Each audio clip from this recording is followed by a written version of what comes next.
Good afternoon. I'm Lucas Panzica. The Tennessee Titans take on the Minnesota Vikings at Nissan Stadium on Sunday. Brian Callahan, meeting with the media earlier today, ruled out tackle Leroy Watson and cornerback L'Jarius Sneed for the game. The Titans will go back to Nicholas Petit-Frere as the starting right tackle on Sunday. The Lee Company countdown to kickoff hits the air at 9 a.m. Titans countdown starts at 11, and kickoff with Mike Keith, Coach Mack, and the rest of the Titans radio crew is at noon.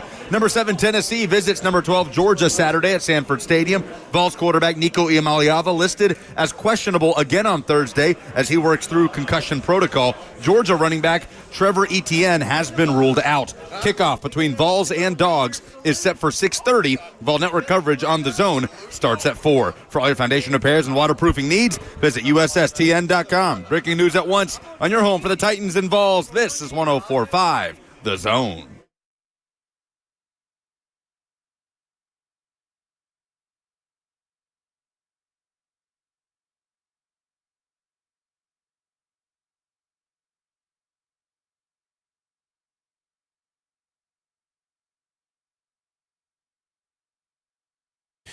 It's a Fan Friday here on Cover 2 with Blaine Bishop and Zach Line. So please call in 615-737-1045 as we want to take your phone calls and hear from you about the Tennessee Titans versus Minnesota Vikings. And of course, you got the Zone TV, F&M Bank Chat, Twitch, Twitter, YouTube, Facebook Live. And Blaine, it's comical. NPF is back in the starting lineup. No, this is not true. This is true. Oh, my. So Leroy Watson's back was really messed up. Yeah, Leroy Watson's back is hurt. And to take the hilarity one step further, they're done with John Ajuku. Ajuku Mania. OJ's dead. John Ajuku. Stop that. Not OJ's. He said OJ. You cannot say that. Ajuku Mania is over. It is officially Isaiah Prince season with NPF. So that is going to be a rotation of disaster, I guess you could say. I mean, at no worse time, right? Granted, Leroy Watson is a penalty machine, and he's no, excellent pass protector. Right. But NPF is a rotating door of just pressures and sacks coming at Will Levis, and they're going up against the Minnesota Vikings. Like, this could not have happened at the worst possible time.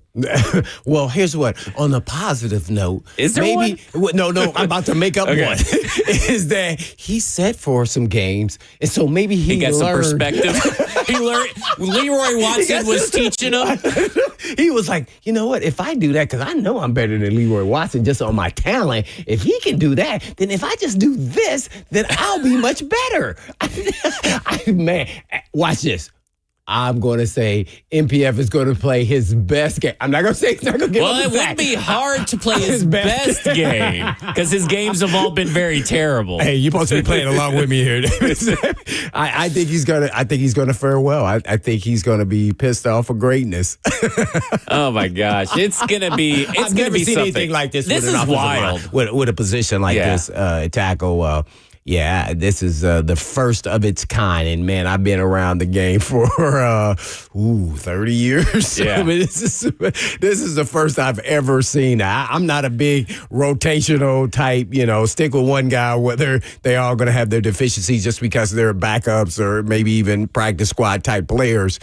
So just live with one and just roll with them, and then until you just can't live with it. So I guess you're hoping that they improve, or the player improves. I don't know how much you can improve if you're taking reps off and on and all that. It is but hey, he's not even sure if they rotate. It's working for him. Yeah, they're not even sure they'll rotate Prince in right now. Yeah, I'm not. Yeah, I so it may be NPF all game, or at least NPF for a half, and then they rotate Prince in. But man, this is. I don't know much about Prince. This Prince is tough. Prince knows the place. He's been around about 3 weeks. Yeah, and he played for the. And listen. In the Bengals-Titans playoff game, where Joe Burrow was getting sacked like crazy, he was the only, I think, offensive lineman in that game not to allow a sack on Joe Burrow. Really? Yeah.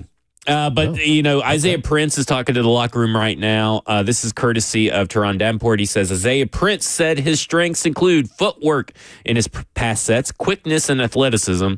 Prince said the time away from football was tough. It's been a little challenging getting back in the mix, but feels as a pro he will be fine.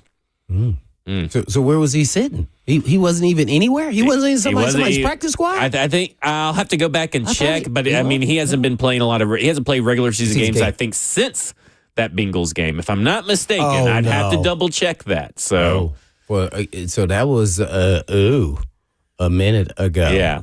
It's been I feel like a while that he saw minimal. We're talking about 3 seasons, real action. Wow, dang, man, that's tough there. Now I'm not gonna. Man, I can't imagine if I'm in the mix and then I don't play for, So no preseason snaps this year. So let's throw that out there. He didn't even play in the preseason this year.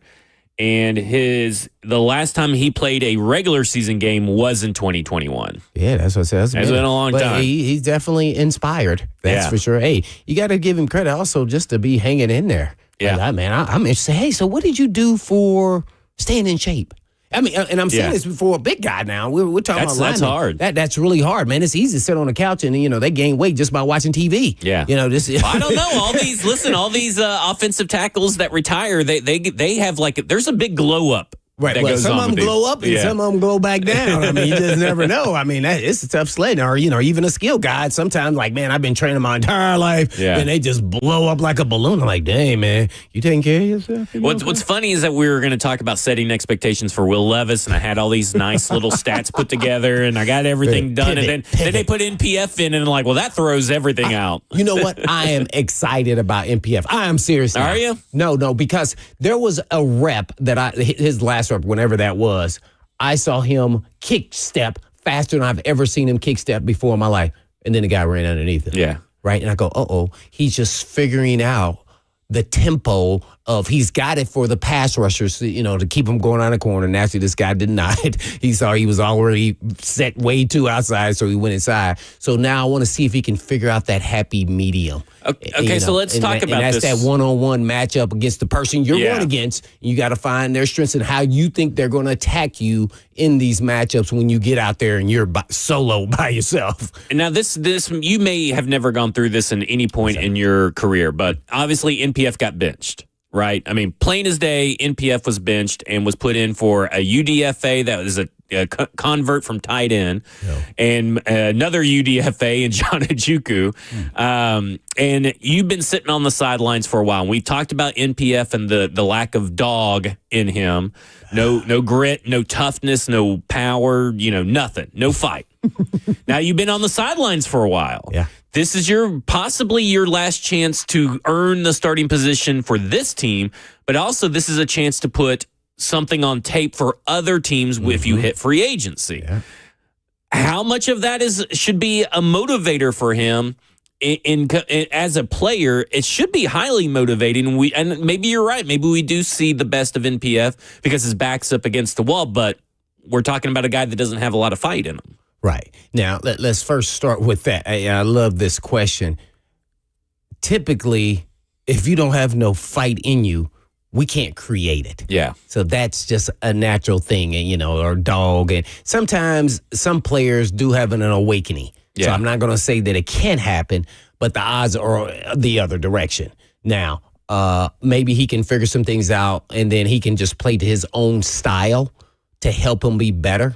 And I'm for sure he learned. He seems like he's a smart guy, at least theoretically when you're listening to him talk, and that he could learn some things. And sometimes, and I talk about all the time, failing sometimes brings the best out of you. Yeah. So we shall see. I can't think of a time I've ever was benched, but sitting there, you feel like you're benched when you're injured because you feel like you're letting everybody down and you can't play and you can't run, and so it's just sickening. So watching that would sicken me. Like I used to always just say pissed off for greatness, and that really is what I lived off of.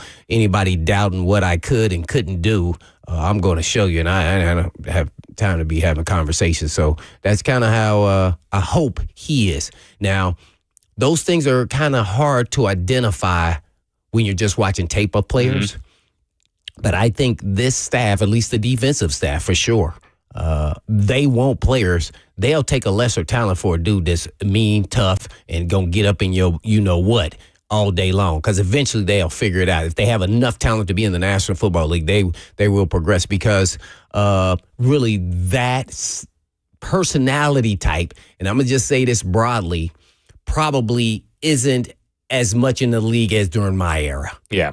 Right. And when I say that, I'm talking about everybody wants to be everybody's friend on game day. I'm not talking about outside of the game. I'm talking about on game day. Mm-hmm. Well, on game day, you are my enemy, and I'm going to do everything I can to take you down, and I'm going to win. And I don't care. It's just that's going to be that way. And then after we finish, then we can go back to being whoop-de-doop-de-doo, yahoo. But during that game, boy, and they got to look at us like you're competing against, you never want to be the big brother who loses to the little brother, right? Right. Well, that's kind of how it is. So to me, it's a little too friendly and jolly after the games to me. But hey, that's just this generation. So I would say you're going to stand out just if you have that in this era of a pro athlete, at least in football anyway. And if you can do that, man, maybe he can. I don't know, but man, I sure hope he performs better. And you never know. The other dude on the other side doesn't know he's not a dog until he gets to find out. Yeah. And you can go a whole game and not find out. Unless he listened to locker room conversations. Well, I don't know if a lot of players are going back looking at on social media, but there may be some. I would have been probably thorough in social media era.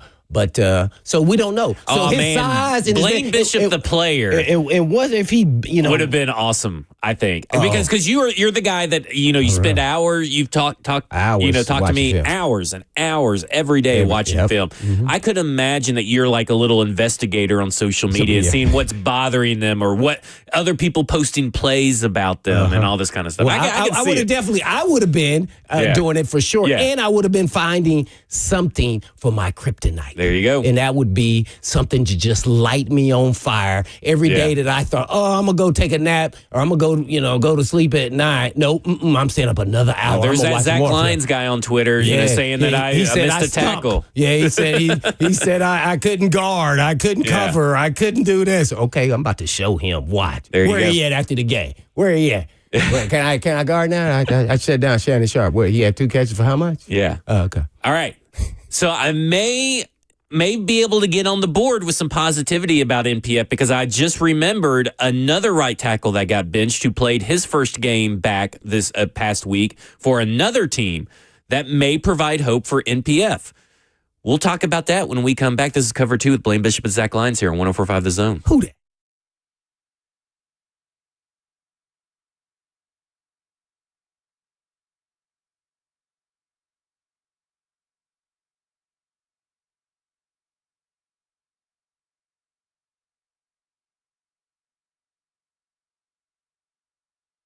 Hi, everyone. Dawn Davenport Babs from 3HL. Listen, it is so successful if you advertise with us. Radio and digital, you put those two together, and it is a win for your business. And we would love to help you out. Plus, I always end up using our advertisers and doing whatever service they do. I've got backyard, windows, everything, because we want to help you grow your business. So reach out to us. Let us know. Let us help you and your business. All you have to do, go to 1045thezone/epic. Hey, it's Kayla Anderson. You can find me on Ramon, Kayla, and Will from 6 to 10 a.m. on 1045 The Zone. And if you want to advertise with us on radio or digital, you should do it. We have had digital numbers skyrocket on our show, and we would love to endorse you as well. All you got to do is go online to 1045thezone.com/epic. Hey, it's Lucas Panzica from 104.5 The Zone. Hear me every weekday 10 to 1 on the Buck Rising Show or on the call for Nashville Soccer Club during our radio broadcast. Look, a new year is almost upon us, and 104.5 The Zone has only ever delivered results for its advertisers. I'd love to be one to help you do that. Digital or radio, we do it all. Titans, Vols, Preds, Nashville Soccer Club. We talk about it. Win or lose, people listen and they engage. So the opportunity is right there. We've got some great deals too, some great incentives going on. Be sure to visit 1045thezone.com/epic, and I'd love to help you advertise your product in 2025 on Nashville's best sports talk station.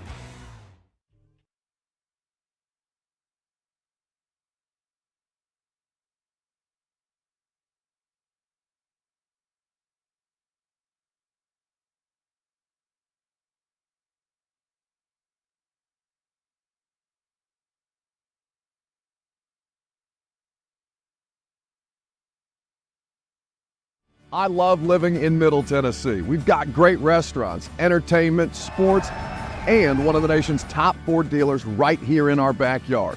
Two Rivers Ford. Remember that name. Two Rivers has been a staple in our community since 1983. They're locally owned. They have a non-commissioned sales team, and they sell below MSRP. They've been doing business with integrity for decades. Two Rivers Ford, the South's most trusted Ford dealer.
Cover 2 with Blaine Bishop and Zach Lyons here on 104.5 The Zone, powered by all Four Seasons Garage Doors. It's a Fan Friday here, so get in. 615-737-1045. And, of course, the F&M Bank Chat on Zone TV, Twitch, Twitter, YouTube, Facebook Live.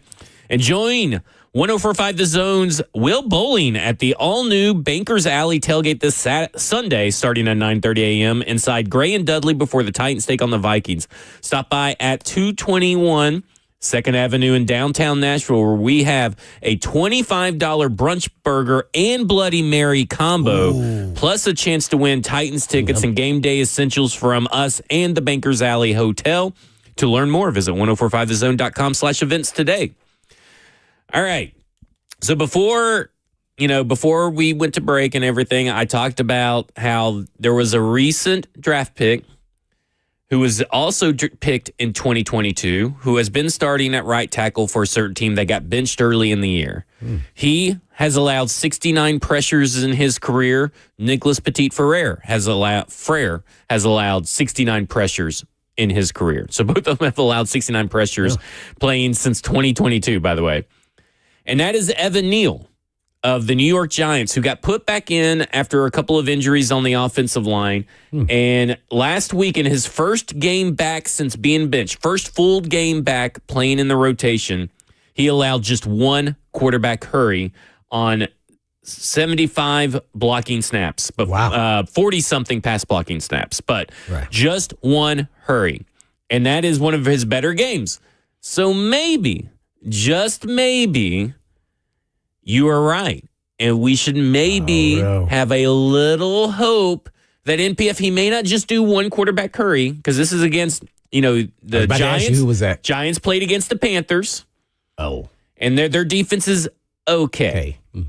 you're going up against the Vikings, so let's allow for like 3 pressures, maybe 4 pressures, which is still one of his better games. Now, sacks are a different issue, and some of those are going to be laying at the feet of Will Levis, but we'll see how the Tennessee Titans scheme around that. But maybe a little bit of hope for NPF. Yeah. And I'm also with you. You get to see that burning desire to know that you have the ability to be out there because you've done it before. You know you can. And then now to sit out, man, that would just burn and eat at me, and I would not be a happy customer at practice.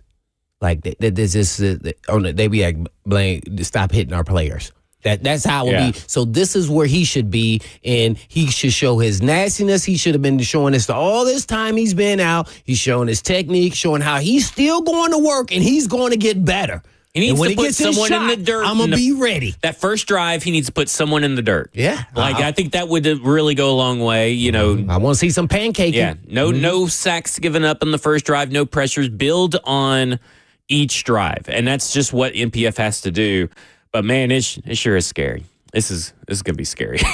Okay, just imagine if you Will Levis. Yeah, I mean, that's what I'm saying. I don't know, man. Yeah, I mean, I know they've been practicing all week with him in the lineup, but Will Levis probably over there going, oh, my gosh, what are they doing to me? You better just you better hope and pray. Yeah, that's your front side. You should be able to see that all day long. So it's not the backside. So speaking of Will Levis, Bill Callahan said, this is according to Teron Davenport, Bill Callahan said today that he spent some extra time with Will Levis this week in preparation for the Vikings defense. They're going through film and working to show him, quote, unquote, answers to the test. Callahan said they're trying to make sure they balance not having overanalysis with paralysis. Yeah. Ooh, that was good right there. Yeah, take people through. I think the answers to the test seems a lot like what we've been talking about, right? Yeah. You see something, you got to throw it to your outlet. Like we've talked about having the outlet and Will Levis having an issue consistently finding the outlet when the play is pretty much done. Because you only have a limited amount of time. You don't really have, I know the Tennessee Titans defense can give Drake May 11 seconds, but not everybody has 11 seconds to throw the ball. And so it's all about finding that answer, and it looks like they're really emphasizing this week, bail on the play if it's not working, find the answers that we're giving you. So we talked a little bit about yesterday, coordinating, right? Brian Callahan's toughest test is going to be against Brian Flores from a coordinating perspective, from a play calling perspective. And it sounds like Brian Callahan's at least going to give Will Levis the outs he needs to at least avoid negative plays. Mm-hmm. Yeah, I think it starts fundamentally right when you break the huddle and getting to the line of scrimmage and identifying. So that means you got to get there with 15, 14 seconds. You can't be getting there with 5 seconds left. And then identifying, the panic meter goes on in everybody's head there on offense. Oh, we got to hurry up. And it's not even had nothing to do with them and the blitzing. Yeah. So you don't want that. So you want to get timely fashion, getting in and out of the huddle. That way you can identify and get to your spots and know what you're going to do, and then know your counter move as a quarterback if they trick you, let's say, into doing something else. Because sometimes they show full-out blitz. They'll line up 8 guys, and then you don't know who's coming. And some guys are dropping. No different if it's D-lineman dropping and linebacker coming, or vice versa. So sometimes they can get you. So I would focus on spreading them out, also doing the no huddle. But as I said before, I think this is the time for our outside receivers to do some I think it gets a lot congestion there inside the hashes. Mm-hmm. And you don't know who's pulling out of there and who's not. And if it is, then let's go outside. And what's going on over there. Usually it's some one-on-one matchup at some point in time, whether it's deep thirds or man-to-man. So, and identify if they're playing zone from 2-to-1 read. And if you know where to go, you can look at number 2 and then throw it to 1 and bait that safety. So and squeeze it in there or throw it on the outside shoulder. He's either going to get popped and hit on a tough catch or it goes out of bounds. Yeah. So these are the things to me he should just know based off preparation. From what I understand, he's a great preparer, hard worker, all that. So whatever they identify of their plan of attack, he has to be sharp and witted all day long. Now, the key is the game starting isn't always any issue to me with Callahan. It's always after halftime. So I want to see the team continue, whether it's adjustments during the game and the other team is doing a better job throughout the game because now they got the pads on the sideline. Everybody can, after every series, they're making adjustments. I think that's the differentiation of a really good coaching staff, is you're making adjustments throughout the game. I think that's what made Belichick special. He was great at that. You could see it from series to series. And sometimes he's making adjustments from the sideline. Like, no, do this right there to players. You could see it. Yeah. So I think that's what made him great. I think other coaches now are starting to get the hang of this with the pads on the sideline, that they got to start making adjustments, not at halftime or, you got to start making adjustments throughout the game. So I want to see how that works. And that's on the coaching staff. And then it's up to the player to go out there and execute it on a drop of a hat where you maybe sometimes didn't even practice it. Yeah. So hour 2 yesterday, we spent time talking about the blitzing of the defense, the pressure rates, and all that kind of stuff. And so make sure you go to wherever you get your Zone TV podcast, look up Blaine and Zach and get that in there. We're time out. Somebody just said on the chat, it just dawned on me, where's Burks? He's on the IR. No, time hasn't been up yet? I don't think so. I don't know. That's what I don't think his time's been up yet. Man, but I mean, are we really rushing to get him out of IR? It really matters. Yeah, it really matters. We need all guys on deck. So depth piece. Depth piece. I don't know, man. Depth piece. I don't know. Hey, something happened to NWI. Yeah. Burks gotta go in there, man. What's interesting is, so we talked about the blitz rates and the pass rush for the Vikings yesterday. I was going further into their pass defense in terms of coverage. And what's interesting is that, because you're talking about spread them out, and there's opportunities to go to the outside. And most people would think, well, that doesn't make sense because they blitz and pressure so much. Well, here's the flip side of that. The reason they're probably blitzing and pressuring so much is because right now they give up the most yards of separation to opposing pass catchers. They're number one in the league in yards of separation at 4 yards per target in terms of separation. That's a big margin right there, right? And when you got a guy like Calvin Ridley with some speed on like a guy like Stephon Gilmore, you get into that coverage, you should be able to expose it. I'm trying to get in that matchup. Yeah, and NWI can find a soft spot in the zone. I mean, he's a guy that can get you some separation too. They also give up the 7th most pass yards per game right now, which again, you wouldn't think that, but that's what's going on. Because they do have the 8th highest pressure rate, the 10th highest sack rate. As far as, they blitz a lot, but that's the results. What's interesting, Blaine, is that they see this, and most of this is because there's a little bit of garbage time involved and stuff like that, but they have seen the 2nd highest pass rate against this defense. So opposing offenses are attacking this defense at the 2nd highest pass rate through the air. But they're giving up the 26th best efficiency. So people are passing on them with very little efficiency. It's an inefficient. This pass defense forces an inefficient offense, but also forces you to have to pass the ball through the air. Now, some of this, Jacksonville was without a couple receivers. Then they had Mac Jones in there. Some of this is a little bit of schedule, right? Aaron Rodgers isn't as good as what he normally is. But really, it's kind of weird. You're talking about the most yards of separation, the 7th most pass yards per game, but the offenses are the 26th most efficient. That's crazy. Well, it's because they're not being able to complete the ball because of the confusion and the pressure. So that, some coaches kind of live by that. It's just like, okay, you die by, paper cuts, or, you want to get after them and maybe they get lucky and hit one on you. So it's like playing cover 2 where you don't give up any deep balls because you're keeping everything in front of you, which is the Tampa 2, Tampa Bay and everybody else involved in that. Or you can be a blitz-oriented scheme where you're forcing quicker throws and more errant, hopefully bad throws where your defense then can get picks and interceptions. I think they're one of the top defense, if not the top defense in turnover ratio. I don't know what that. I think, don't they have that? They're pretty close to that. They're up to the top. So I think that's their whole philosophy, is getting the ball, and they've gotten their hands on a lot of different balls. Sometimes tip balls, but it's because of the pressure packages and people not identifying which blitz package they are running at the time, and then their blocking scheme is somebody's coming free. And and they're also playing really well, especially up front, and linebackers too. So I'd have to give them credit there. Man, so it's going to be a tough one. For some reason, though, I feel real comfortable about how the Titans are going to look versus a really good team. I'm not saying they're going to win, but I feel if you come up with the right game plan offensively, when I watch Sam Darnold on film on the other side of the ball, he's been a turnover magnet these last 3 or 4 games here. I think, or no, even the last 2 games, I think he's had 5 turnovers or 6 turnovers. So I'm interested to see what they may do to slow that process down. And because he's forcing throws, and some of them were tipped, but it doesn't matter. He's throwing picks again. He's going back to old Sam Darnold. So they may lean into running the football more. And then that leads to then you can keep it a closer game because the Titans are better against the run defensively. So I think this is going to be a closer game than people think, especially if the Titans get a big play from Ridley. Because I just don't see anybody guarding Ridley consistently throughout a game that he won't get a shot on a deep ball, that he beat somebody long as it was just to be a great, a throw on target. So I'm super excited that they're going to show well in this game.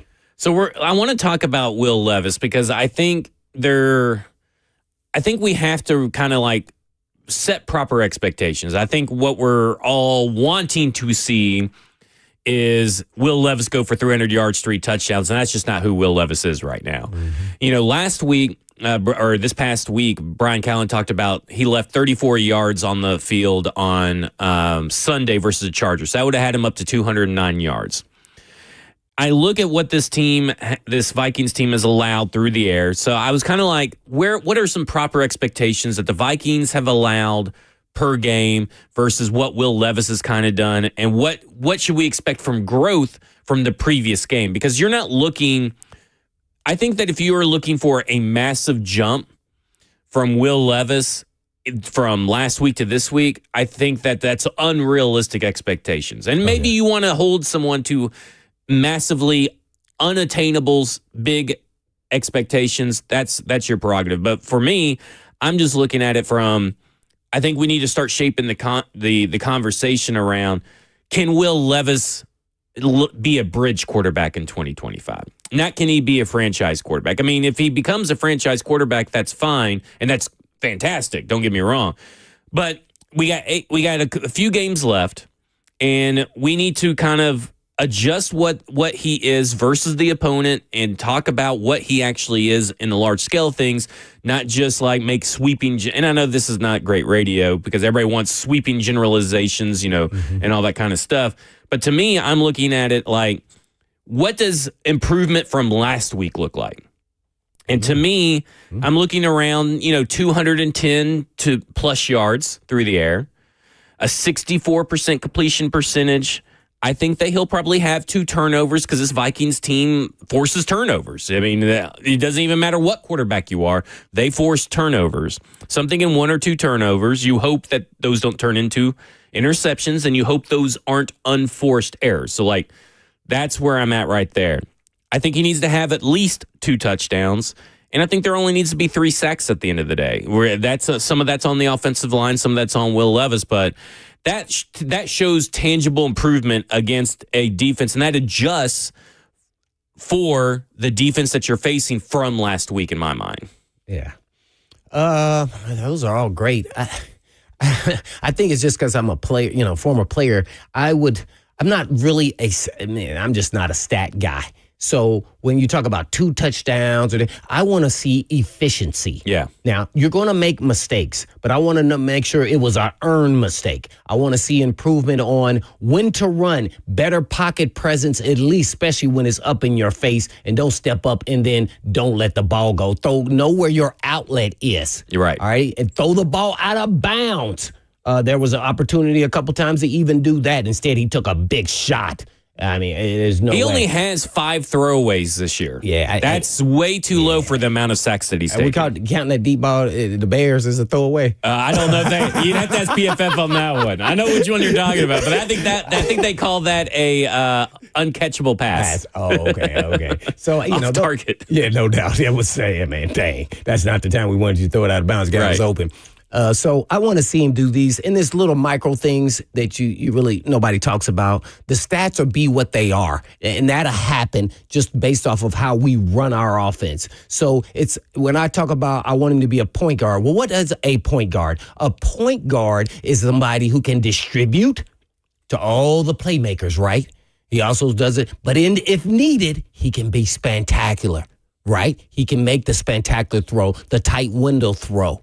So these are the things I want him seeing just continually just grow and get comfortable with. And this drifting part, I don't even know if you can fix that during the season. I just want to see him be more conscious of it, and that's hard to do when grown men is 300 pounds chasing you. But getting the ball out quicker can eliminate or mitigate that, right? So that I think that's what they're really focusing on. Yeah, I want to see all of that, and I want to continue to see it, put it all together in the game, because I think that's really his main issue is putting it all together in a game all at once. Because there's so many different machinations of pieces to that being a quarterback. And so I just want to see him do all of that, let alone, I said, being efficient, getting in and out of the huddle, identifying and being, that smart quarterback and making great decisions.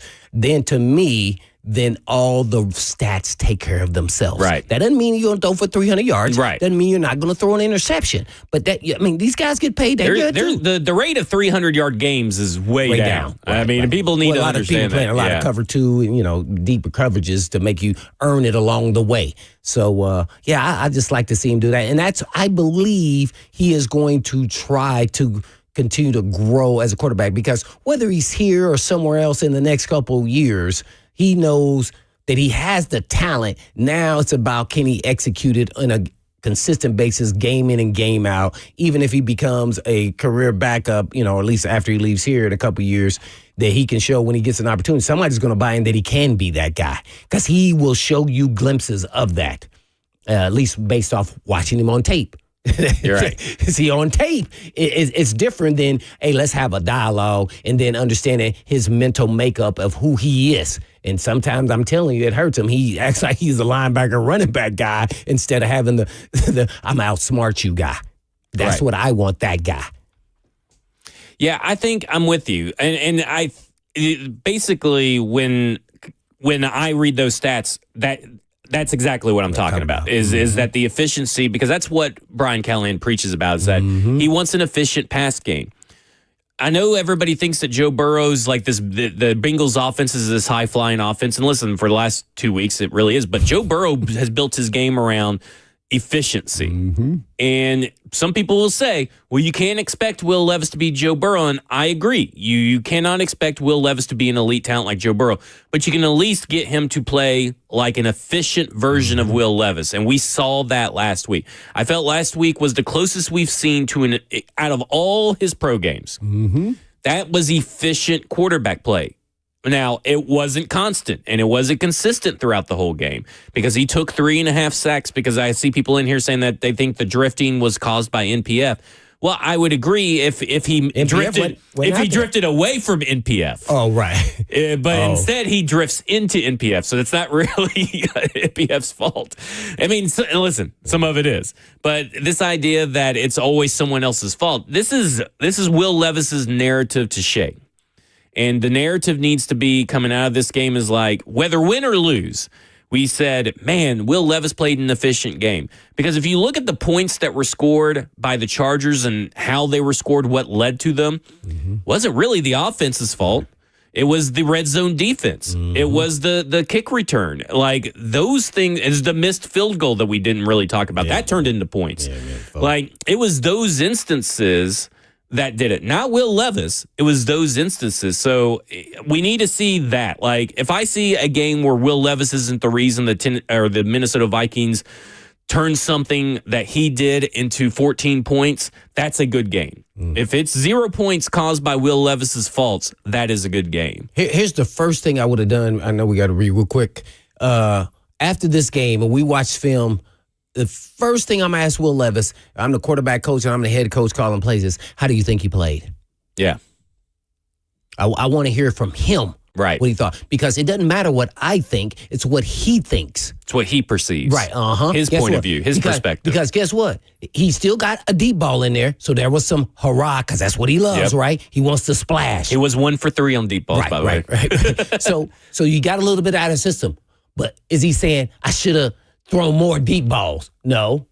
You should have took them when they gave them to me. That's the answer I want, where there were opportunities, not because I wanted to. See, that answer is I wanted to go deep instead of taking what the opportunities they give you to go deep.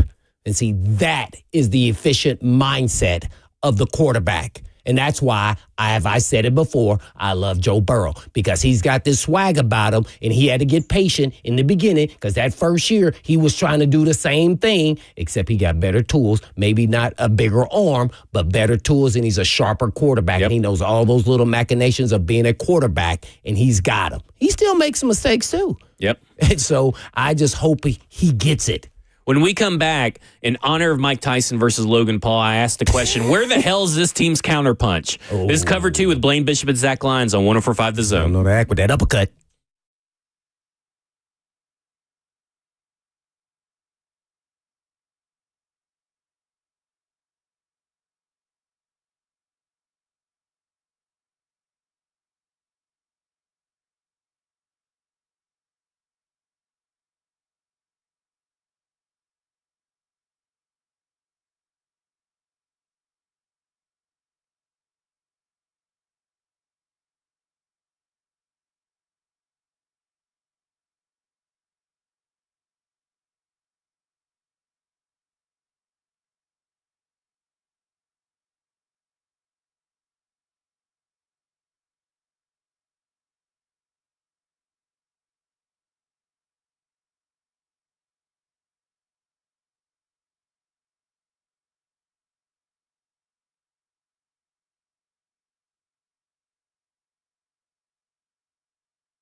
Hello, I'm Ashley Northington, Chair of Moving Forward of Middle Tennessee. The upcoming transit referendum is a game changer for our economy, business leaders, and the entire community. A robust transit system is essential for a thriving economy. With 54 miles of high-capacity transit corridors and 86 miles of new sidewalks, this plan enhances Nashville's connectivity, making it easier for everyone to get where they need to go. This isn't just about transportation, it's about economic empowerment. For business leaders, reliable transit means a more productive workforce. Shorter commutes boost productivity and job satisfaction, helping businesses attract and retain top talent. Improved transit also drives sales and supports local economies by making it easier for customers to reach businesses. The benefits extend to the entire community, connecting people to essential services, education, and recreation. This creates a more inclusive city where everyone can access the resources they need to thrive. Supporting the Choose How You Move transit referendum is an investment in our future. This is about creating a city where businesses can flourish, residents can thrive, and the community enjoys a higher quality of life. Join me in backing this transformative opportunity. Let's build a Nashville where everyone has the opportunity to succeed and to prosper. Visit the link in the caption to learn more about the referendum, how it will support our community, and how you can get involved. Thank you.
Cover 2 with Blaine Bishop and Zach Lyons here on 104.5 The Zone. It's Fan Friday, 615-737-1045. You want to get on the conversation. And Blaine, tonight at 7 p.m., I'm so stoked because I want Mike Tyson to beat this guy into the ground. Oh, I think you were talking about our matchup. Yeah, he goes against Jake Paul tonight at 7 p.m. Central Standard Time. And in the spirit of boxing, where the hell is this Titans counterpunch on both offense and defense that we were preached to?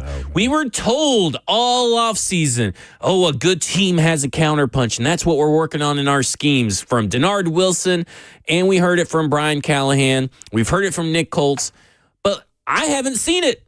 It's like they play one way, and they're playing that way all through the game, whether you like it or not. Well, there's two scenarios. I mean, either your players aren't adjusting to the counterpunch or your counterpunches aren't working. Yeah. That's it. I mean, what's your – because we were talking about this yesterday off air, and you think that at least on defense, it may be more personnel-driven. They've obviously suffered a bunch of injuries and have players that are very limited in what they can do. Mm-hmm. And when you're playing that many backups and playing a rookie corner and playing an undrafted free agent corner that hasn't had a lot of experience in Darryl Baker, like there are certain things that you are limited in doing. But so I asked you the question, do you just got to run with your counterpunch no matter what, or do you just got to play to the strengths of your players no matter what? Like, it seems like a really interesting dynamic that they have going on, that it's just like, it's whatever they start doing, they stay doing. And it just seems like there's a lack of that aggressive counterpunch from both offense and defense. Yeah, that's a tough question there, man. Very inquisitive on, the mindset of a coaching staff and how they get conflicted. Yeah. And the confliction is, you got young players out here, or, players that hadn't played in your scheme. And when you make adjustments, you can see in their eyes if they really understand what the adjustment is or why you're actually doing it. And some players you don't have to. You just tell them what to do. But that sometimes that becomes an issue. Because you've been saying one thing all week, and then all of a sudden you now tell them to do something different. Whether it's, let's say, something simple. Cover 2, we're going to outside leverage, push them in. Well, after halftime, we're going to now line heads up, and we're going to push them outside. Right. And, some guy was like, up, and they just get into these habits because you kind of program yourself to be that way, and you have to kind of make those adjustments. So it's harder than most people think for adjustments, depending on the experience of players in your system and scheme of understanding those variables, which to me really goes back to scheme and system and cohesion, throughout chemistry, throughout, the defense or the offense. So it takes a minute to get to that point, and then where coaches then can lean into players and ask them, what do you like based off what they're doing? So it's tough. So I think that's really a main issue, because both the games, they've all started out well, and then can we get past 17 points? Right. I mean, so if I'm a predicted score, 20-17, 24-17, 30-17, I can't go past 17. There's no way I can get past that. And it's always they start off good. So it can't be a script game. That's unrealistic. So you got to, in defense, you're more prepared because you don't know what they may do. Right. You even talk to some of the Minnesota Vikings players, especially J.J. Jefferson. He talks about they'll play cover 2 shell the entire game. In film, they never showed that over an 8-game window. Yeah. So, you just got to make those adjustments in game and say, this is what they're doing. This is what we normally do versus cover 2 teams. Then this is how we're going to run these routes versus them. So, and some players adjust. And sometimes you need to practice it over and over again. I'm not going to act like, every player was a student of the game. Now, there's a whole bunch of ding-dongery going on around there. So, is when I'm talking about just in brains and making adjustments and, some guys paying attention to the details instead of, I'm going to just go out here and play because that's what I'm good like that. Well, when we make this adjustment, you're going to be good like that. So, you got to pay attention to the details. Is it tough? This team plays a lot of cover 4, not a lot of cover 2. And we have seen that teams, throw out cover 2 shell against this offense to try to take away, Justin Jefferson by putting a man up there, then having a safety and over Addison, top. by the way, who looks really good. He's open. He should be getting more targets. To me, like, this team that's not a predominantly cover 2 team, how hard is it to make that adjustment into a week into a cover 2 team? I mean, the Jaguars, were kind of middling in that, but they were able to make some adjustments. But, like, how hard is it just in general, maybe not necessarily just for this team, but how hard is it in general to make that adjustment in a week? Well, it depends on what you are. If you're not a cover 2 team, it is difficult. Because then you got to identify, okay, are we talking about 5 yards on the out cover, reading 2-1, or 7 yards? We were a man-to-man team mostly, just like this team. The scheme and the system is very similar. And our corners did not, they could not read, well, at least one of them. Denard Walker was not in, because I'd get into him like, hey, man, did you see 2 break out? You weren't sitting out there. What are you doing wrong with the number 1 guy? So he would just say, so this is how we confuse people. I said, don't worry about it. You get that guy. You run with Jimmy Smith. That's cool. I don't have to get over the top of him. I'm going to read number 2 and I'm going to jump it. So that's kind of how I compensated for some players. That's because I'm in the scheme. I'm in the system. I understand how it works. And now I'm going to overcompensate for a player who is very uncomfortable with doing that role. Wasn't because he wasn't a tackler or anything of that nature. He just had issues with reading between 5 and 7 yards when the guy outcuts when I should come off my guy number 1 in his own coverage, where Samari Rowe could do it all. He just wouldn't want to be a big tackler. He's like, hey, man, I see a big guy coming around there. Hey, man, I'm going to get his shoestring. I'm going to just tie him up. I'm coming. So it is harder. It depends on the acumen of the actual players and also scheme and system. I can take it as far as us versus the Rams in the Super Bowl. We played all man-to-man. They put up historic numbers in the Super Bowl with yardage. Yeah. Then the next year, they go back. They play New England, who plays all zone and eats them alive. Yeah. Right. And so you ask, my question is, going into the game, was why aren't we playing zone? And they go, because we aren't a zone team. We got to do what we do best. And you live and die with it. And that's how some coordinators think. And that's okay. You understand what your team is, because we really weren't a zone team, but I thought we'd have a better shot at trying to, and then fooling them too. But, you only had a week in. So that happens all the time. But most coaches stick to what is beneficial to their scheme and system for those players. So I don't know. Maybe they mix in 2. I don't know how much we've been running 2. I don't think a lot. But I think we can do that. And I think we have the personnel to do it. Well, we'll talk more about the counterpunch, what they could do, what the Vikings are going to take away from the Tennessee Titans. If I were a betting man, we'll talk about all about that coming up next. This is Cover 2 with Blaine Bishop, Zach Lyons here on 104.5 The Zone.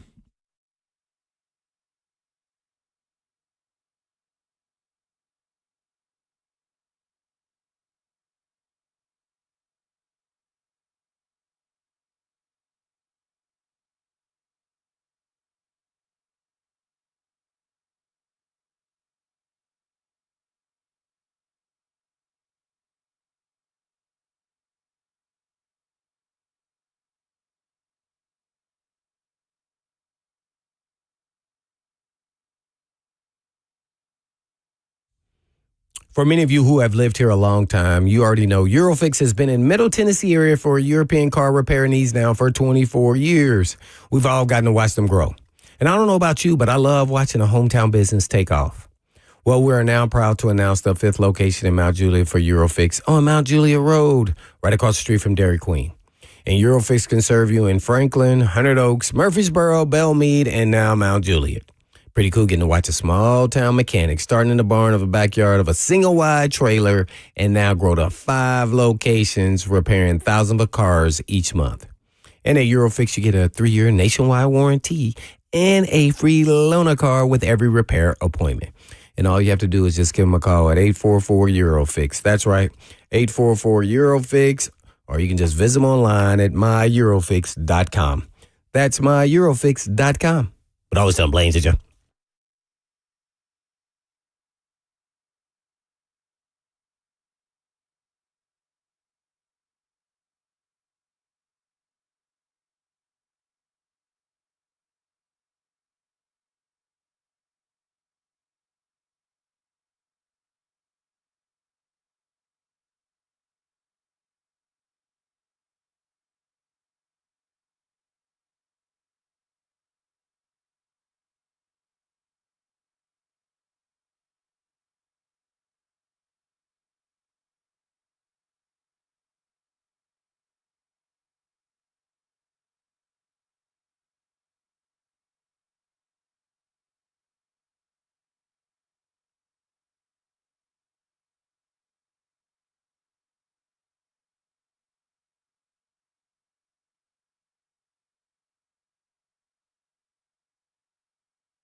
Hour number 2 on Cover 2 here on 104.5 The Zone. Blaine Bishop and Zach Lyons here talking Tennessee Titans. It's Fan Friday, 615-737-1045. If you want to get in on conversation, of course, the F&M Bank chat on Zone TV, Twitch, Twitter, YouTube, Facebook Live. The YouTube one is hopping today, so we appreciate everybody participating over there.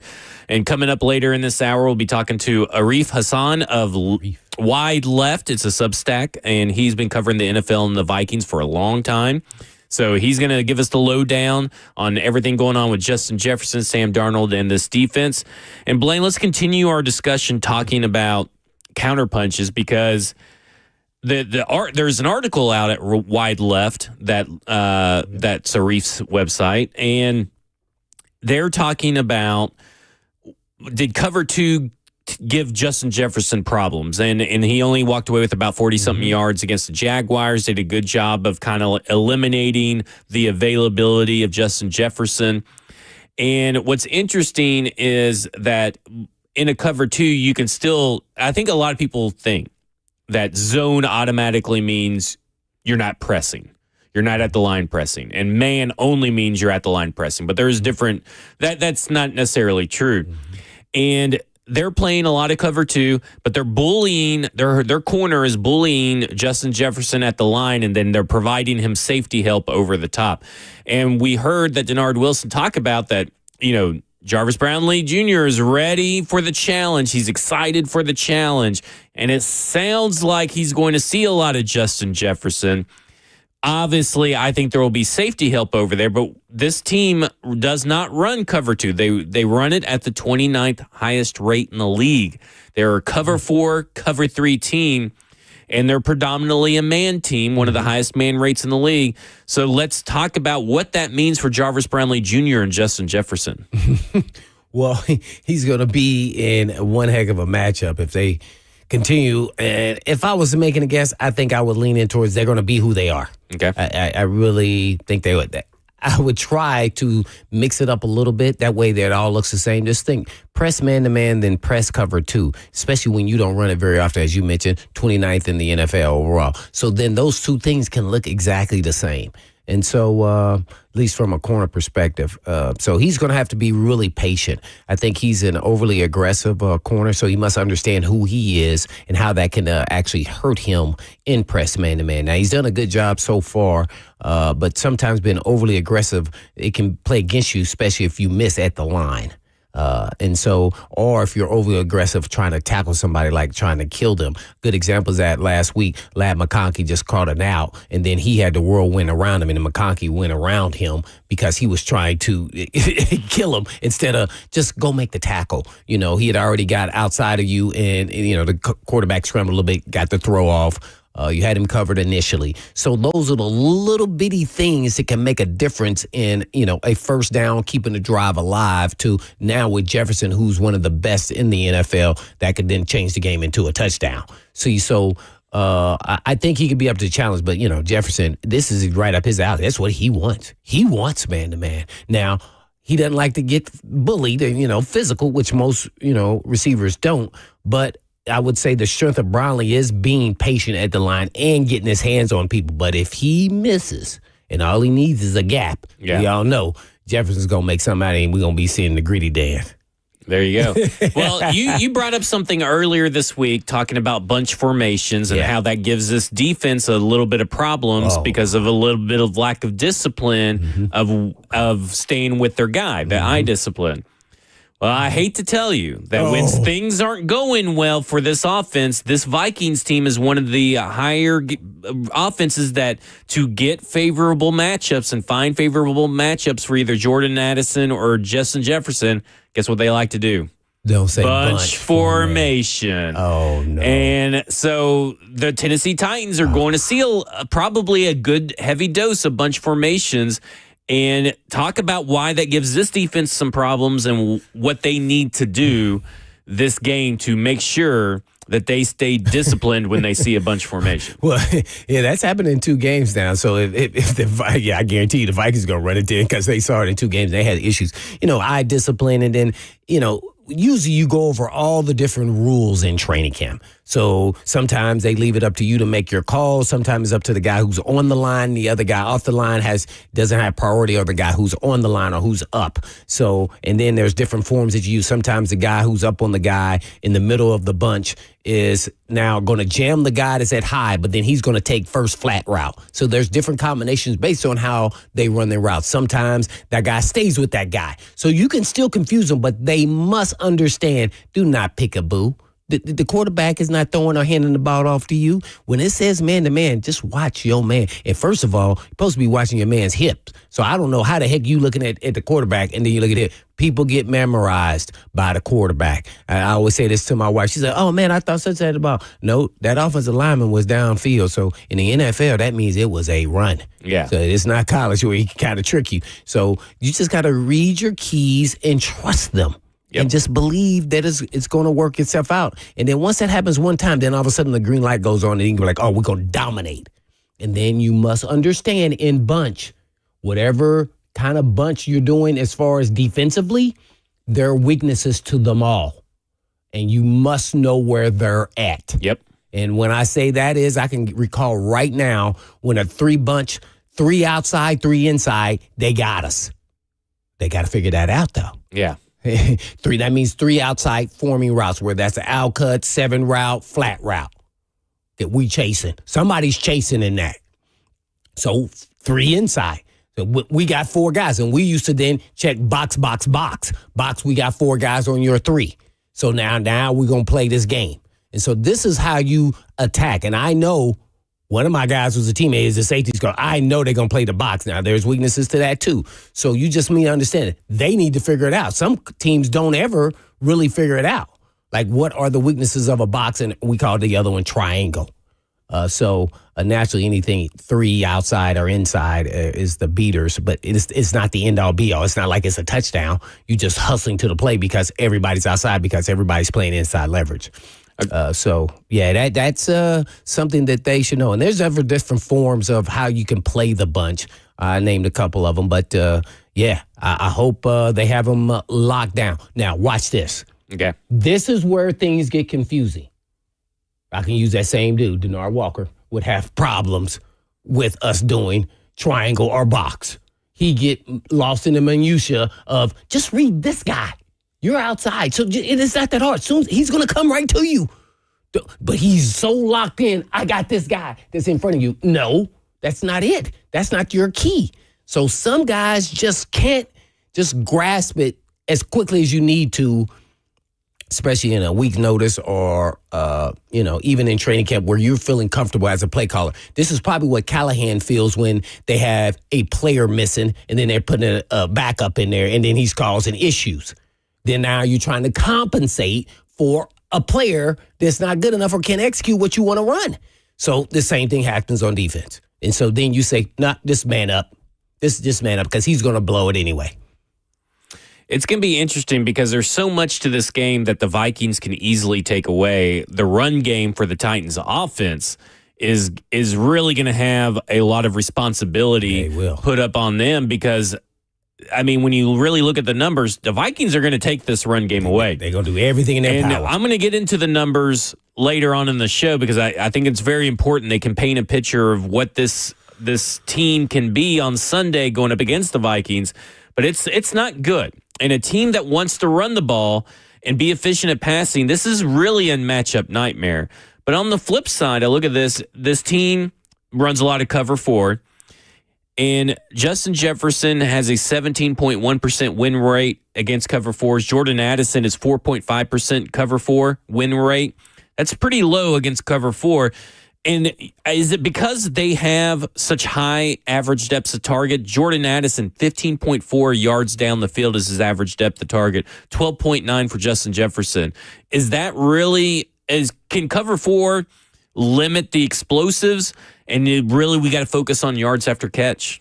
Man, when I hear those numbers, man, I sure hope the Titans hear those numbers, because if they don't hear these numbers, then they need to make some moves in the analytics department, because these are just basic look up on the PFF numbers is how I feel. But I'm with you. I mean, what it tells me is that you need to get your hands on these guys because their run after the catch is phenomenal once they get to going. And if you're not putting hands, you're playing cover 4. Now, you can disguise that to me, and this was one of my big issues with the previous, defensive coordinators here, which is no issue this year because they are being aggressive-natured as far as not playing off. You can still play press and bail out of there, and you got deep third, and it's not your actual guy. So I would think that they're going to be super aggressive, whether it's man-to-man, cover 3, cover 4. I still believe if you're going to let these guys run freely, that's playing with – I mean, that you cannot do that. Now, you're going to have to be able to do that sometimes part of the game. But, man, if you're going to lean into that, then you're just asking for trouble. And to your point, it could be a blowout. If they do that and then offensively they can't run the ball, we in deep trouble. I mean, for real trouble. So I'm assuming that they're going to come up with some schemes and some counters for the run game that can give this team issues, especially when you're blitzing like how they do. All you got to do is hit a crease at the right moment. Is timing. You can get them. It's happened to me before, our teams before. You can get it. It can be a long one. So they just got to be precise in their game plan, and they got to execute it to a T. It's possible. It's not like this team is a dominant Bear, Raven type defense. In their offense, they have weapons. So usually cornerbacks want to rise to the challenge because they want to see how they match up against the best. Yeah. So you want to always see that. So it's going to be fun. Well, when we come back, we'll continue covering the Titans versus Vikings matchup. We'll have Arif Hasan of Wide Left Substack over on where he covers the Vikings and the NFL at large. This is Cover 2 with Blaine Bishop and Zach Lyons here on 104.5 The Zone.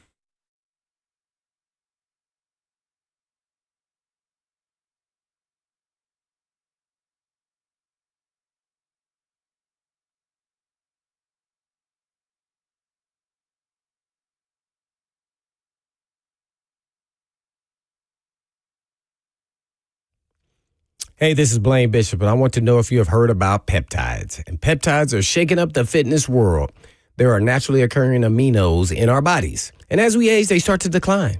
And at some point, they may need to be supplemented. This is why our workouts can stop being productive at the gym. And maybe you feel like you've hit a wall, or perhaps you feel tired all the time. You may be struggling to stay awake in the evenings after work. Or if you have the thought that this is just a normal part of aging, it doesn't have to be that way. Peptides are proven to increase muscle and performance, burn fat, and help with recovery from workouts and more. Peptides can even help with motivation and mental clarity. These are safe, naturally occurring aminos and not pharmaceuticals. All natural and holistic way to get your body back to peak performance. Plus, Edge Peptide Therapy has the most comprehensive blood panel around. So when you go to Edge, you will know exactly what is going on inside of your body and what it needs to do to get back to peak performance. Feel better from the inside out. So go to edgepeptide.com. Yes, that's edgepeptide.com. Or you can just give them a call at 615-724-1878. That's 724-1878.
Cover 2 with Blaine Bishop and Zach Lyons here on 104.5 The Zone, powered by all Four Seasons Garage Doors. And we're going to continue previewing the Minnesota Vikings coming to town to take on the Tennessee Titans. And we're going to go to the phones and talk to Arif Hasan of Wide Left, which you can go over to Substack, but it's wideleft.football.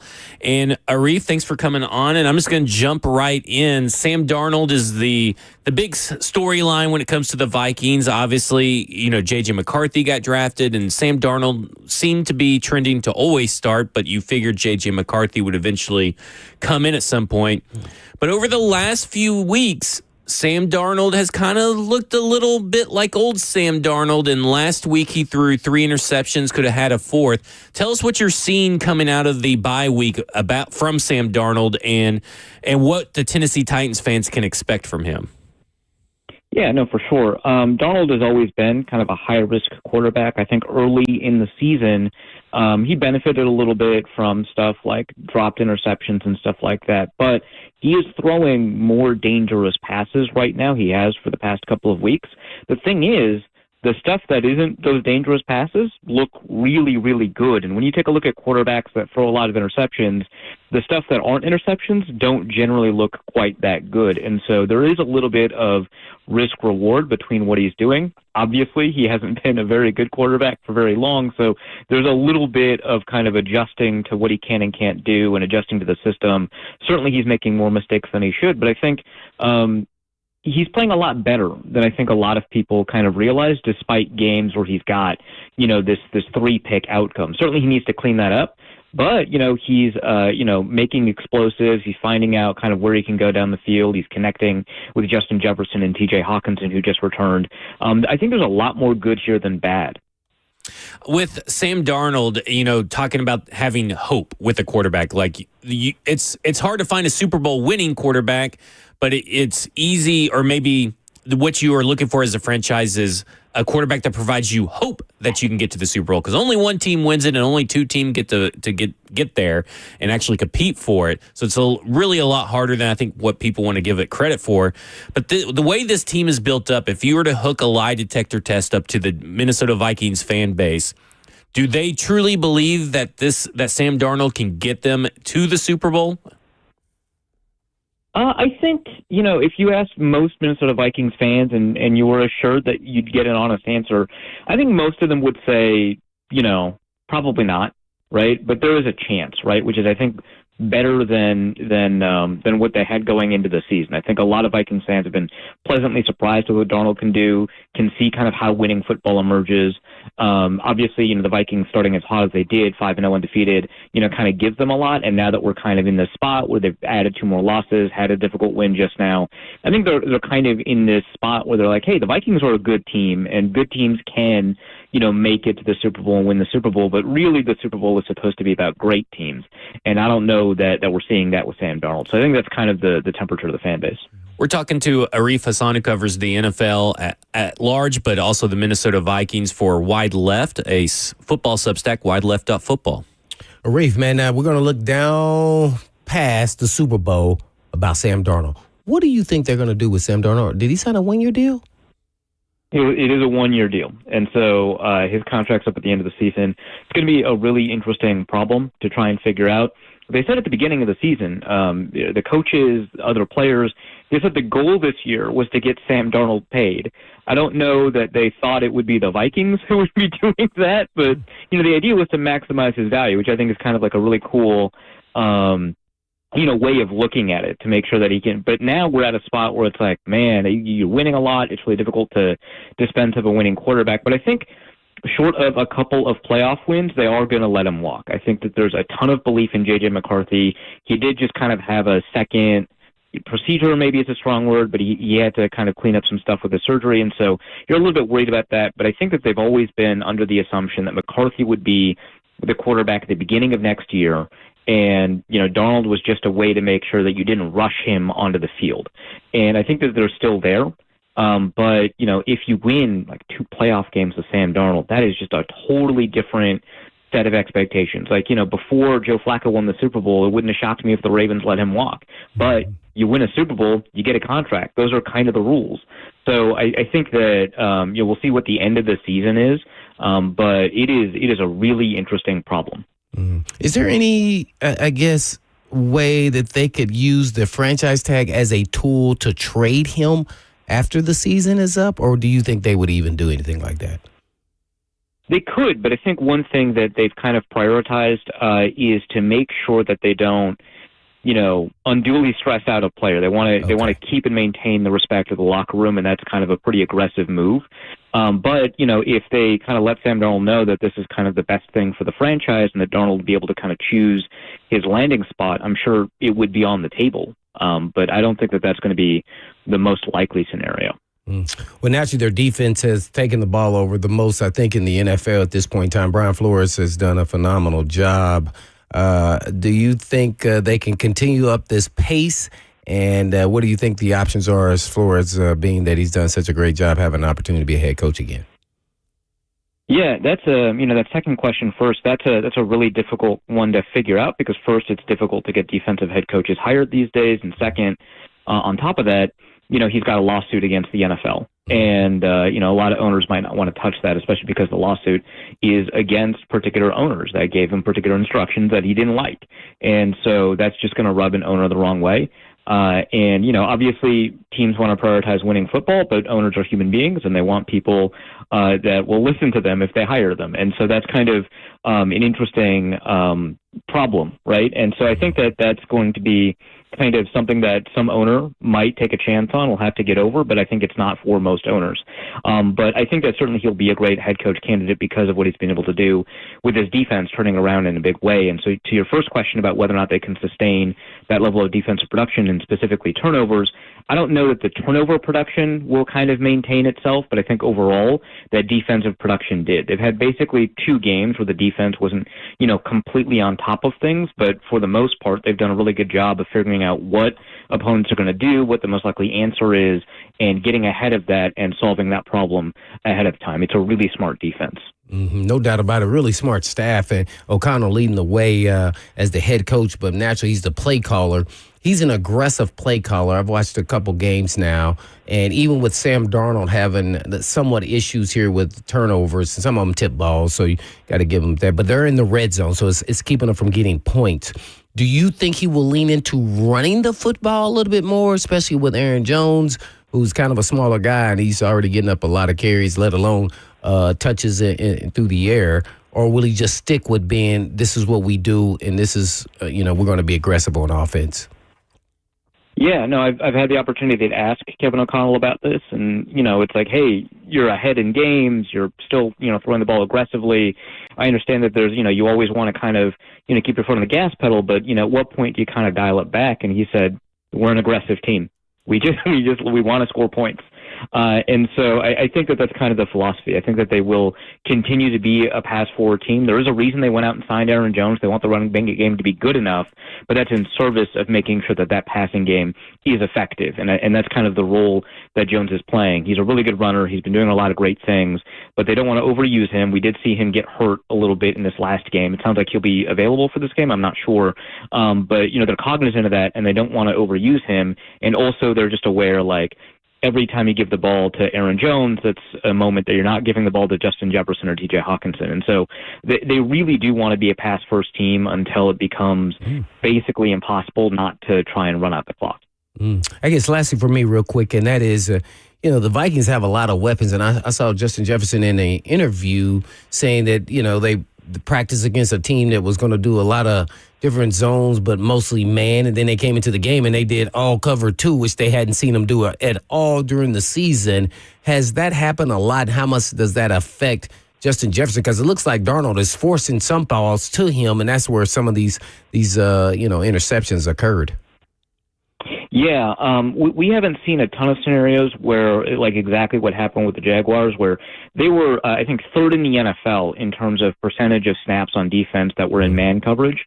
And then and 31st in cover 2 zone. Like it was not something that we thought was going to happen in this game. And then obviously, like you said, exactly what happened. We haven't seen a lot of that. A lot of teams have tried to play kind of the way that they play and just influence it towards Jefferson. So, for example, the Jets are kind of a man coverage team, but they shaded, safeties over to his side, right? But they maintained kind of, mostly what they do.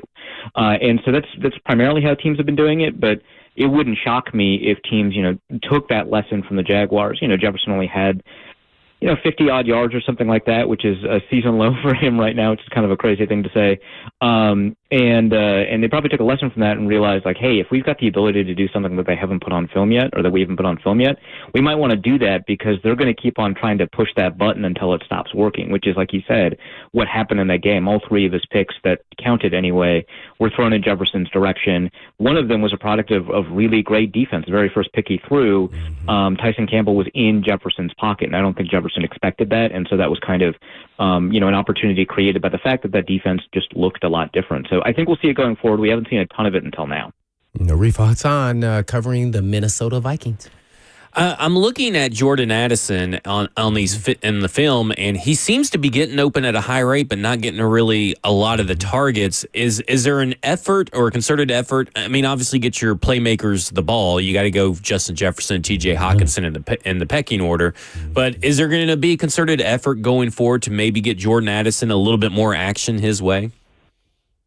I think so, a little bit. I mean, like you said, especially over the past couple of games, there have been moments where, Jefferson is a crowded target and Addison is a wide open target. I think 2 games ago, there's, a moment where Donald throws to Jefferson in essentially triple coverage, and Addison is basically one-on-one with the safety, crosses his face, he's wide open for a deep touchdown, and Darnold doesn't go to him. I think that this is something where they've kind of noticed that this is happening a little bit more often on film, and I think that they will want to take advantage of it. The question is, like, now that T.J. Hawkinson's been reintroduced to the offense, how do you balance all of these things out? But I think that because the nature of the offense is to stick on your first read longer than I think almost any other offense in the NFL, it is difficult to kind of retrain and kind of move on quickly. So there's a little bit of tension here. The reason it's so explosive is because they wait like a half second longer than almost any other offense for players to get open, which helps Jefferson out a lot.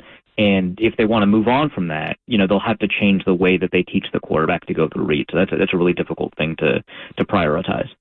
I don't know how much Tennessee Titans film you've watched, and hopefully you've saved yourself from watching a lot of them. But the Tennessee Titans are not what you call a good team, and they do have some really good players, though. Where is maybe an advantage that the Tennessee Titans have over the Vikings that people may not expect? Oh, that's a really good question. I think that when you take a look at kind of the individual skill sets, I know that the wide receiver core overall is not that elite, especially having, traded away a player. I think that you take a look at someone like Calvin Ridley, and you take a look at the way that the Vikings defense organizes itself as like a, they send 6 often. They've got, quarters coverage in the back end. Ridley's very good at finding spaces in zone, and he's a really smooth mover. It wouldn't shock me if, I know that Will Levis holds on to the ball a lot, but if they start getting rid of the ball really quickly, that Ridley finds a lot of yards after the catch and kind of a lot of these open zones. It wouldn't shock me if there was a lot of space there. Obviously, the offensive line on the right side is a problem, but the left side is really, really strong. And so, the Vikings need to be cognizant of the fact that they can't just overload the left side and hope that that's going to work out for them. And then I think the strength of the team is that defensive line. T'Vondre Sweat, Jeffrey Simmons, really extraordinary players. And the Vikings are pretty weak on the interior offensive line, with their guard and center combination. And so if the Vikings kind of collapse offensively, I think it's going to happen there.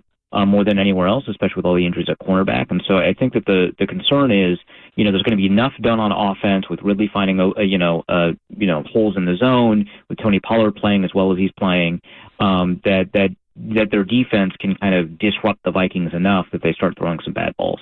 When Kevin O'Connell came over from the Rams, he was a first-time head coach, first-time offensive play caller, as well as a head coach, and the Tennessee Titans kind of have that with Brian Callahan now. So my question is, obviously he was stepping into a much better situation than what Brian Callahan is stepping into. But can you talk about some of the growing pains that you saw from Kevin O'Connell at the beginning of his rookie season as a head coach to what he was at the end of the season? Yeah, no, that's a really good question. So he did hit the ground running in a lot of ways. It helps, like you said, having the situation that he had. But I think one thing that he kind of didn't fully appreciate was, his desire for explosives kind of required that offensive line to be a lot better than it was. And so the plays he was calling, really put a lot of stress on that offensive line, making the quarterback wait in the pocket for so long. And he didn't have a super mobile quarterback. He had, Kirk Cousins, right? And so kind of balancing that out was really big. And then I think the second thing is, I'm not going to say he's a huge analytics guy or anything like that, but he kind of agreed with a lot of the analytics community that the running game is a lot less important and that running backs are not that important to the running game. And so the Vikings super underinvested in that position, and it really hurt them a lot. And I think that that's kind of an area where the Vikings have kind of reestablished some focus and emphasis. And so I think offensively as a play caller, he's kind of learned a little bit more about balance, both in terms of how you call passing plays and then the balance between run and pass and how you invest in both elements of the offense. You cover the NFL as a whole, so you've seen, and for a long time, and you've seen how young quarterbacks come into the league and try to develop. And obviously, the Tennessee Titans have a young quarterback in Will Levis, and the head coach has 100% done the opposite of what the Colts have done with Anthony Richardson. They've backed him up. They said once he's healthy, he's 100% our guy. He's our guy the rest of the way. This season's about finding out what Will Levis is. Just overall, you guys just drafted J.J. McCarthy. You've had Kirk Cousins for a while. What are the benefits of showing that much confidence in a quarterback, even when the beginning of the year Will Levis was just in the wrong end of every stat category?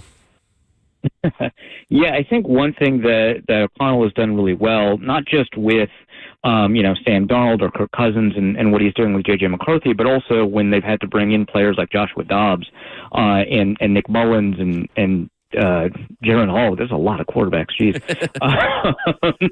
that he shows a lot of confidence in their ability to work through mistakes, and he waits until it's kind of essentially unrecoverable, because he thinks one of the worst things that you can do is immediately punish a quarterback for making mistakes, because now you've created a culture where people are too afraid to take risks, and you're not going to win in the NFL if you don't take risks. And you only play safe football. Because safe football is actually just risky football. You just don't realize it. I think of the way that he looks at a lot of it. And so he wants quarterbacks to be comfortable enough to make a decision about whether or not they want to throw deep in case that could turn into a pick, and then coach them into how to make that risk analysis rather than punish them for that kind of thing. And I think that is particularly useful for young quarterbacks as they're kind of learning what they can and cannot get away with in the NFL and what risks they can take, because he really wants them to play up to themselves. And he, attempts to design offenses specifically uniquely around what the quarterbacks are good at and avoid the things that they're bad at, and really kind of enable them. So to him, a lot of it is just about creating an environment to make a quarterback successful rather than hyper-focusing on making sure that you find, quote-unquote, the right quarterback, because there are a ton of right quarterbacks out there. You just need to find a way to make it work. The Minnesota Vikings defense has a really great run defense. And just real quick, because they don't stack the box a lot. According to Next Gen Stats, they're 29th in stacked box rate, but they are 6th in a stuff rate. I mean, talk about, and they're first in run blitz rate. So just talk about real quick the benefits of maybe the linebackers playing in this run defense.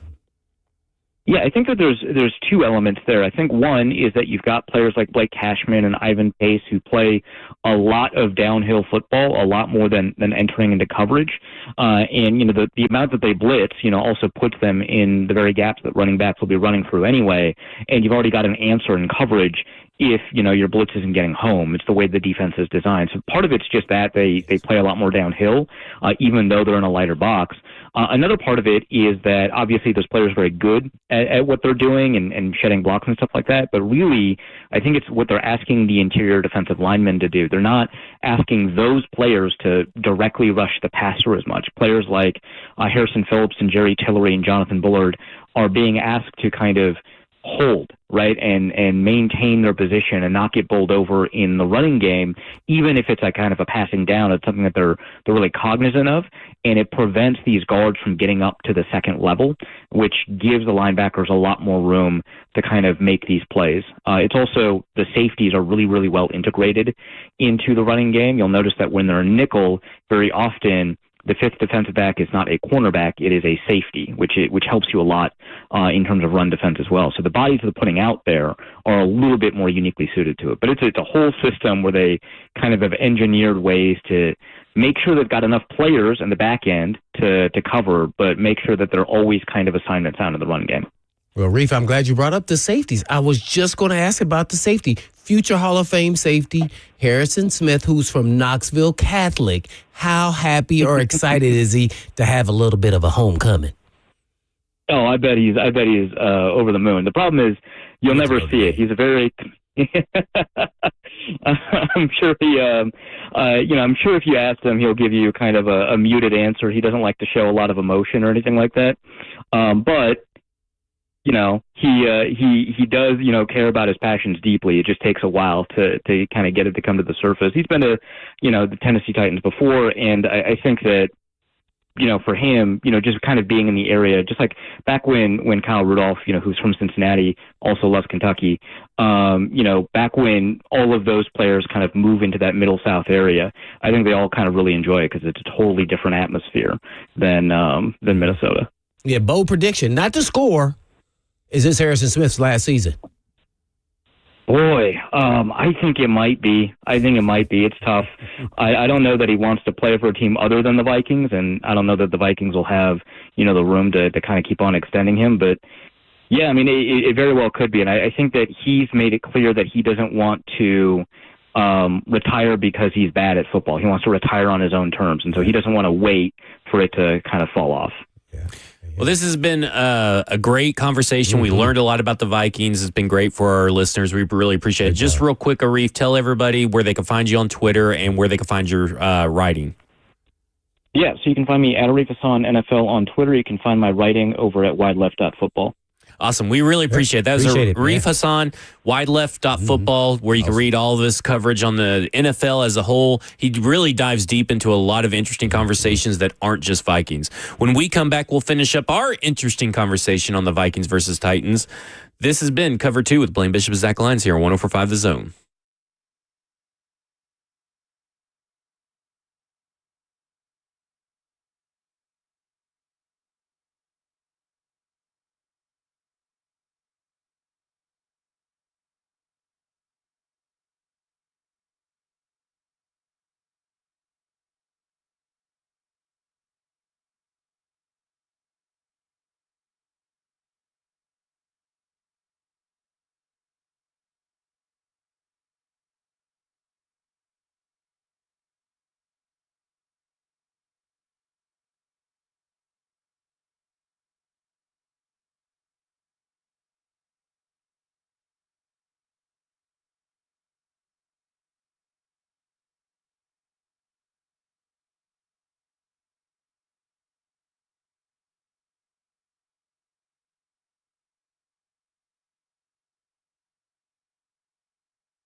Cover 2 with Blaine Bishop and Zach Lyons here on 104.5 The Zone, powered by All Four Seasons Garage Stores. Fan Friday, 615-737-1045. And we just had Arif Hasan. We were talking about all kinds of different stats, and it was a great segment. It will be clipped off for YouTube and clipped off for podcasts. So if you missed it, you'll be able to hear it.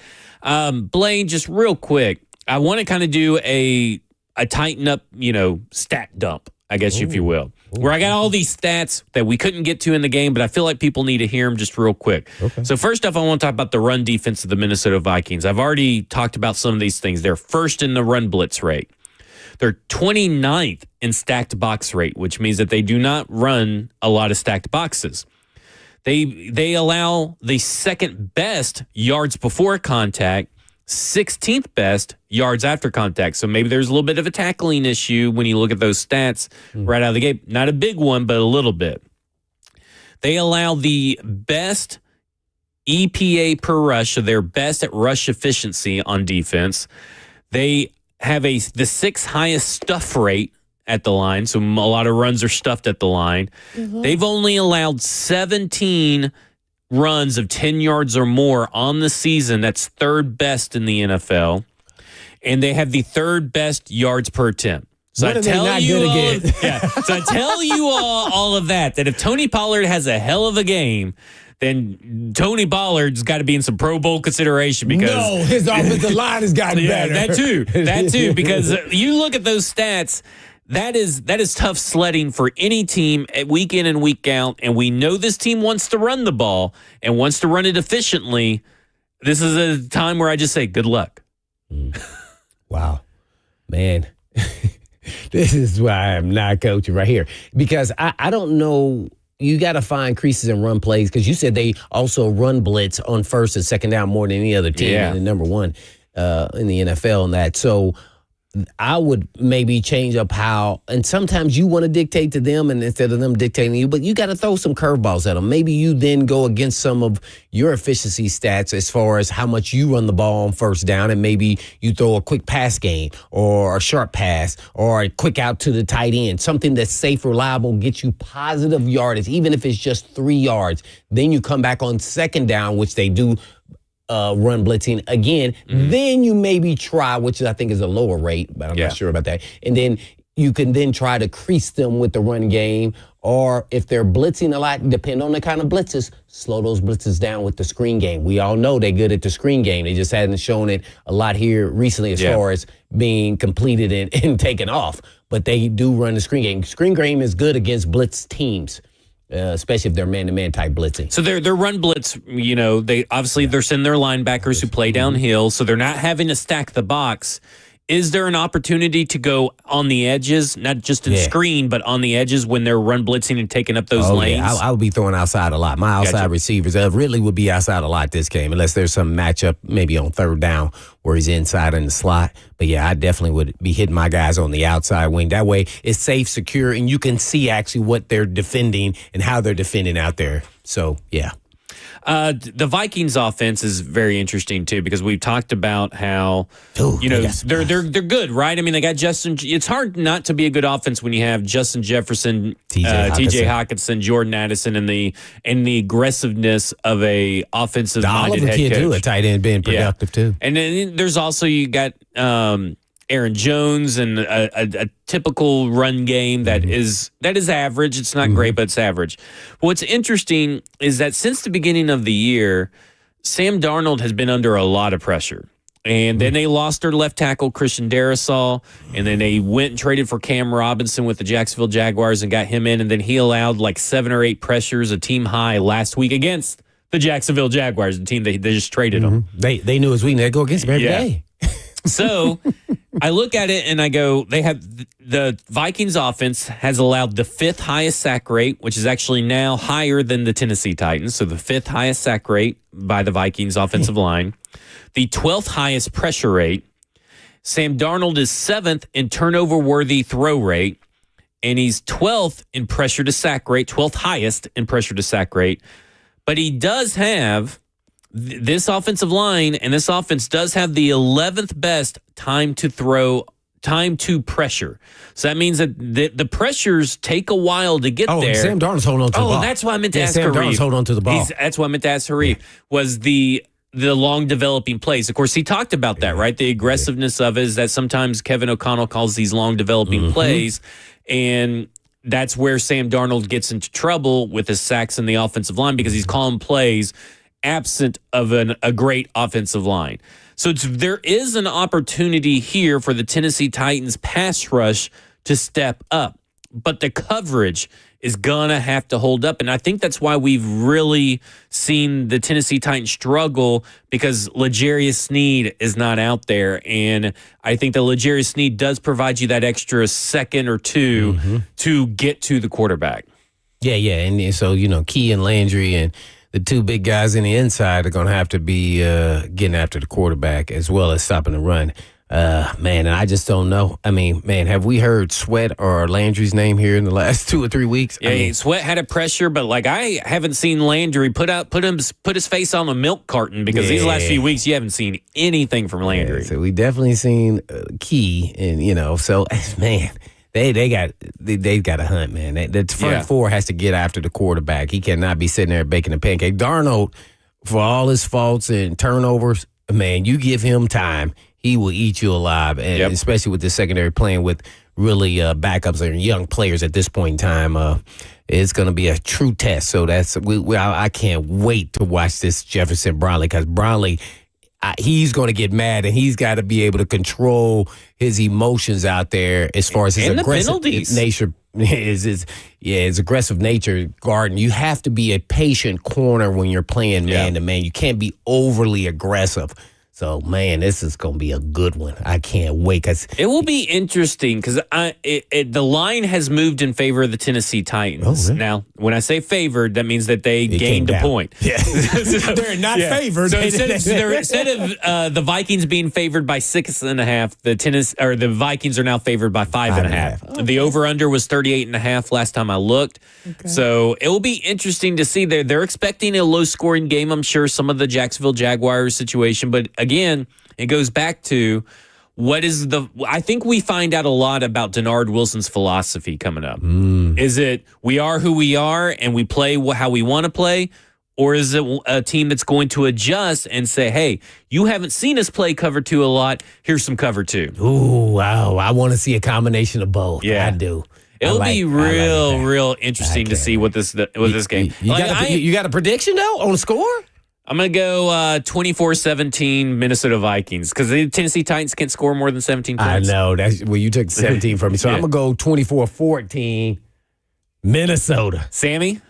I was going to say maybe 2017. There you go. 2017. So we all agreed Tennessee Titans are scoring 17 points. And this is a game they break out. Yeah, there you go. Against a great D. That will do it for us. We enjoyed it all week here. Yes. Well, enjoy your Sunday. Enjoy your Saturday. Enjoy your weekend. 3HL's up next.